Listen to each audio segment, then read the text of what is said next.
Des menottes et une bombe à poivre, voilà pour le moment ce à quoi ont droit les agents de police qui patrouillent dans les rues.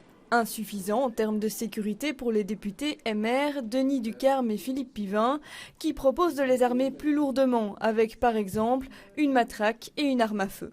Les inspecteurs peuvent être porteurs d'une arme à feu.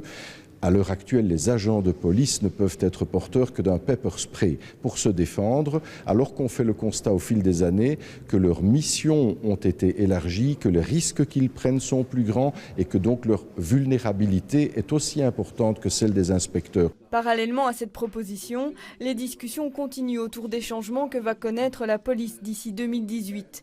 Parmi eux, un renfort de 2500 hommes supplémentaires sur le terrain, plus de missions confiées à des sociétés privées et la création d'un corps de surveillance et de protection d'environ 1500 hommes, dont la majorité serait militaire. On nous dit voilà, entre 2016 et 2018, il y a des groupes de travail qui vont être mis en place. Je reviendrai vers vous par la suite, mais finalement, voilà, il n'y a rien de plus. Et les organisations syndicales également ne sont pas consultées pour l'instant. Donc il a eu une réunion il y a quelques mois, mais finalement rien de plus. Donc il n'y a rien de concret sur la table en ce moment. La volonté politique, effectivement, de resserrer le fonctionnement policier sur ses missions essentielles est louable, on ne peut pas le critiquer, mais ici la démarche de M. Yambon est complètement amateur.